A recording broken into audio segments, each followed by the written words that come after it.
नमस्कार। आपका स्वागत है एग्री चर्चा में। आज की चर्चा बहुत काम की है।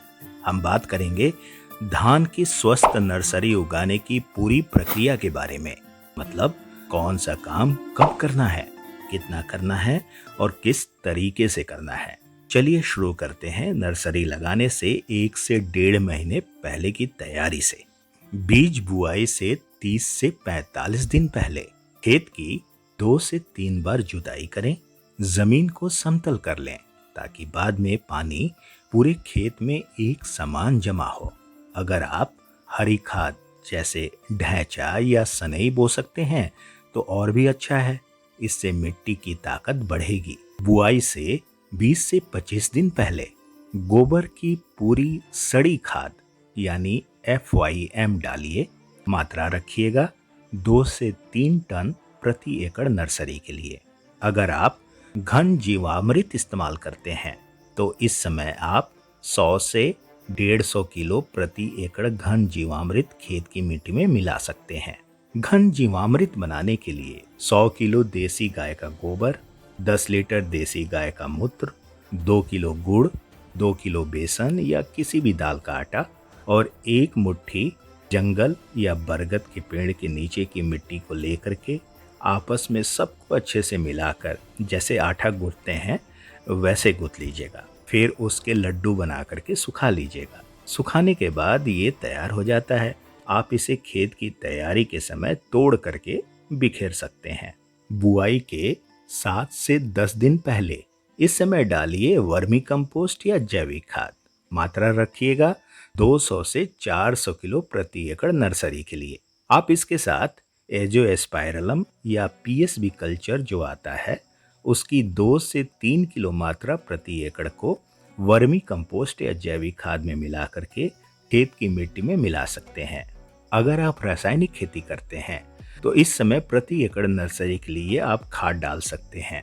सुपर यानी SSP 25 से 30 किलो, या अगर आप सुपर या SSP नहीं यूज करके DAP यूज कर रहे हैं तो DAP 10 से 12 किलो और म्यूरेट ऑफ पोटास यानी पोटास जो है वो 6 से 8 किलो। बुआई से 3 दिन पहले जो बीज आप इस्तेमाल करने वाले हैं बुआई के लिए उसमें कुछ कमजोर बीज भी मिले हो सकते हैं, इसलिए 10 लीटर पानी में 1.25 किलो नमक को मिला करके एक घोल तैयार कर लीजिए और उसमें बीज को डालिएगा। लगभग 4 से 5 मिनट के अंदर जितने भी बीज उस घोल में ऊपर तैरते दिख रहे हों उन्हें छान करके अलग कर दीजिएगा और सिर्फ वही बीज को बोने के लिए इस्तेमाल कीजिएगा जो नीचे बैठ गए हों। ध्यान रखिएगा बीज को ज़्यादा देर तक इस घोल में नहीं रखना है, सिर्फ 4 से 5 मिनट, और स्वस्थ बीजों को तुरंत साफ पानी से अच्छे से साफ कर लीजिएगा। उसके बाद साफ करने के बाद अब इस बीज को जो है 10 ग्राम ट्राइकोडर्मा या स्यूडोमोनास को प्रति 10 लीटर पानी की दर से घोल करके ये 24 घंटे के लिए जो है डुबो करके इसको रखिएगा। 24 घंटे बाद इस घोल से इसको निकाल करके जूट के बोरे से ढक करके छाया में 1.5 से 2 दिन के लिए रखिएगा। बुआई से 1 दिन पहले अगर आप चाहते हैं कि बाजार से आपको बीज उपचार के लिए दवा न लानी पड़े तो आप घर पर भी दवा बना सकते हैं जिसे बीजामृत कहा जाता है। बीजामृत बनाने के लिए 5 किलो देसी गाय का गोबर, 5 लीटर देसी गाय का मूत्र, 20 लीटर पानी और 50 ग्राम ठंडा चूना यानी लाइम कैल्शियम क्लोराइड की जरूरत पड़ेगी। ये 5 किलो गोबर को सूती कपड़े में बांध करके 20 लीटर पानी के अंदर 24 घंटे के लिए टांग दीजिएगा। 24 घंटे बाद सूती कपड़े को निचोड़ कर सारा रस पानी में घोल लीजिएगा। उसके बाद 5 लीटर पेशाब और 50 ग्राम चूना को इस घोल में अच्छे से मिला लीजिएगा। आप बीज को सूती कपड़े में रख करके 10 मिनट के लिए इस घोल में डुबो करके रखिए। फिर छाया में कुछ देर सुखा करके बुआई कर सकते हैं इसकी। बुआई के दिन बीज को नर्सरी में समान रूप से बिछाइए। हल्का पानी दीजिएगा। पानी बहुत ज़्यादा या बहुत कम ना हो। नमी सही रहेगी तो अंकुरण अच्छा होगा। बुआई के 5 से 7 दिन बाद अपनी नर्सरी पर पहली बार नज़र डालिए। अगर घास नहीं उगानी है तो नर्सरी में 1 से 2 सेंटीमीटर पानी खड़ा रखिए। अगर आप जीवामृत का छिड़काव करना चाहते हैं तो ये पहला छिड़काव करने का सबसे अच्छा समय है। 1 एकड़ नर्सरी के लिए यदि आप जीवामृत बनाना चाहते हैं तो 200 लीटर पानी में 10 किलो देसी गाय का गोबर लीजिए और 10 लीटर पेशाब, 2 किलो गुड़ और 2 किलो बेसन और 1 मुट्ठी जंगल वाली या बरगद के पेड़ के नीचे की मिट्टी को आपस में मिला करके आपको घोल बना लेना है। फिर से छाया में 2 से 3 दिनों के लिए जूट के बोरे से ढक करके रखना है। दिन में 2 से 3 बार इसे लकड़ी की सहायता से 2-3 मिनट के लिए चला दिया कीजिए। 2-3 दिन बाद जब इसमें झाग बनना बंद हो जाए तो अपनी नर्सरी की मिट्टी में सिंचाई के पानी के साथ इसे आप डाल सकते हैं या फिर इसे छान करके पौधों की पत्तियों पर छिड़काव भी कर सकते हैं। यदि आप ये नहीं कर सकते तो यूरिया 10 से 12 किलो प्रति एकड़ नर्सरी में बुरकाव कर दीजिए। इस समय बुआई के 12 से 15 दिन बाद अगर घास दिखे तो खुरपी या हाथ से निकाल लीजिए। अगर पौधे पीले दिख रहे हों तो पोषण की जरूरत हो सकती है। रासायनिक खेती वाले किसान 5 से 6 किलो यूरिया का बुरकाव कर सकते हैं। वहीं यदि आप बाजार के भरोसे नहीं रहना चाहते और प्राकृतिक खेती करना चाह रहे हैं तो इस केस में आप मट्ठा या गाय के पेशाब का छिड़काव कर सकते हैं। 5 से 7 दिन पुराना मट्ठा यानी छाछ जो खट्टा हो गया हो उसको सूती कपड़े से छान करके प्रति टंकी यानी 16 लीटर वाली जो छिड़काव वाली टंकी आती है उसमें 1 लीटर छाछ और 15 लीटर पानी को मिला करके छिड़काव कीजिए। छाछ को जब आप 5 से 7 दिनों के लिए रखेंगे तो उस बर्तन में तांबे की कोई छोटी बर्तन, चम्मच या सिक्का हो उसे डाल दीजिएगा।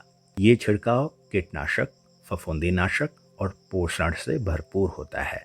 आप देसी गाय के पेशाब को 10 गुने पानी में घोल करके भी छिड़काव कर सकते हैं। याद रखिएगा 1 लीटर पेशाब को कम से कम 10 लीटर पानी में जरूर घोलिएगा। छाछ या पेशाब का छिड़काव बिना पानी में मिलाए नहीं करना है। इन दोनों के इस्तेमाल से आपकी नर्सरी में पोषक तत्वों की कमी की पूर्ति हो जाएगी। बुआई के 15 से 18 दिन बाद अब पौधों को सूक्ष्म पोषक तत्वों की जरूरत पड़ सकती है। अगर आपकी नर्सरी की ऊपर वाली पत्तियां पीली हो और नसें जो हैं वो हरी हों तो उसमें आयरन की कमी हो गई है। इस स्थिति में आप फेरस सल्फेट की 2 से 3 ग्राम मात्रा को प्रति 10 ग्राम यूरिया के साथ मिला करके प्रति लीटर पानी में मिलाइए। और यदि आप इसको दूसरे भाषा में बात करूं तो प्रति टंकी जो है वो 16 लीटर वाली उसमें 150 ग्राम यूरिया और 30 से 45 ग्राम फेरस सल्फेट को मिला करके आप छिड़काव कीजिएगा। वहीं अगर आपकी नर्सरी की पुरानी वाली पत्तियां छोटी रह गई हों और पीली पड़ रही हों और उनमें सफ़ेद धारियां हों तो ये जिंक की कमी है। इस स्थिति में आप जिंक सल्फेट की 2 से 3 ग्राम मात्रा को प्रति 10 ग्राम यूरिया के साथ मिला करके प्रति लीटर पानी में इसे मिलाना है। और यदि टंकी की बात की जाए तो 150 ग्राम यूरिया और 30 से 45 ग्राम जिंक सल्फेट को मिला करके आप छिड़काव कीजिए। बुआई के 21 से 25 दिन बाद अब नर्सरी तैयार मानी जा सकती है। पौधे 6 से 8 इंच लंबे हो गए हों, जड़ें मजबूत बनी हों तो आप इन्हें मुख्य खेत में रोप सकते हैं। अब बात करें खरपतवार की। धान की नर्सरी में सबसे जल्दी उगते हैं ये घास, इससे पौधे कमजोर हो जाते हैं। इसे रोकने के लिए बुआई के 5 से 7 दिन बाद 1 से 2 सेंटीमीटर पानी लगा करके रखिए। अगर घास फिर भी उगे तो 15 दिन बाद हाथ से निकाल दीजिए। किसान जमाव से पहले या जमाव के शुरू के कुछ दिन तक सूखी पुआल की पतली परत भी बिछा सकते हैं। इससे घास बहुत कम उगेंगे और नमी बनी रहेगी। यदि खड़ी नर्सरी में खरपतवार उग चुके हों तो खरपतवार के 3 से 5 पत्तियों की अवस्था पर खरपतवार नाशक दवा बिस्पायरिक सोडियम 10 SC जो बाजार में कई नामों से मिल जाएंगी, इसका इस्तेमाल करना है। इस खरपतवार नाशक से संबंधित मैंने एक वीडियो बना रखी है, जिसे आप नोटिफिकेशन में आ रहे लिंक पर क्लिक करके या फिर मैं डिस्क्रिप्शन में वीडियो का लिंक दे दूंगा, वहां से उस वीडियो को आप ज़रूर देख लें। अगर आपकी नर्सरी में कीट या रोग दिखे तो क्या करें?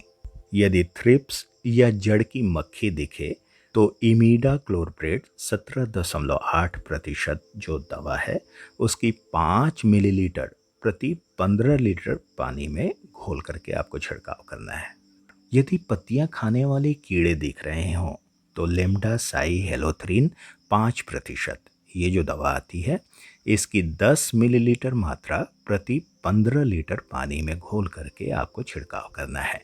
अगर आप बाजार से दवा नहीं खरीदना चाहते हैं और बहुत अच्छा कीटनाशक अपने घर पर ही बनाना चाहते हैं तो आप ब्रह्मास्त्र दवा बना लें। ये दवा रस चूसने वाले कीड़े, पत्तियों को काट करके खाने वाले कीड़े और छेद करने वाले कीड़ों से आपकी फसल को बचाएगी। 1 एकड़ नर्सरी के लिए ब्रह्मास्त्र बनाने के लिए आप नीम, धतूरा, मदार, अमरूद, अरंडी, करेला, शरीफा यानी सीताफल, कांग्रेस घास जिसे कई लोग गाजर घास भी बोल देते हैं, अनार, बेशरम, इन पौधों में से किन्हीं 5 या उससे ज़्यादा जितने भी मिल जाएं, उनके 2-2 किलो पत्तियों को ले करके या तो पीस करके चटनी बना लीजिए या बहुत छोटे छोटे टुकड़े कर लीजिए। इस चटनी को 20 लीटर देशी गाय के पेशाब में मिला करके लगभग 3 से 4 उबाल आने तक हल्की आंच पर पका लीजिएगा। उबालने के बाद 2 से 3 दिनों तक किसी छायादार ठंडी जगह पर इसे रखिएगा। 2 से 3 दिन बाद ये उपयोग करने के लिए तैयार हो जाता है। ये दवा जो है इसको आप सूती कपड़े से छान करके 200 लीटर पानी में 6 लीटर दवा को मिलाना है, या यूँ कहें प्रति टंकी वो 16 लीटर वाली में लगभग आधा लीटर दवा आपको मिला करके और फसल की पत्तियों के ऊपर छिड़काव करना है। एक बार बनाया गया दवा 6 महीने तक आप इस्तेमाल कर सकते हैं, ये खराब नहीं हो।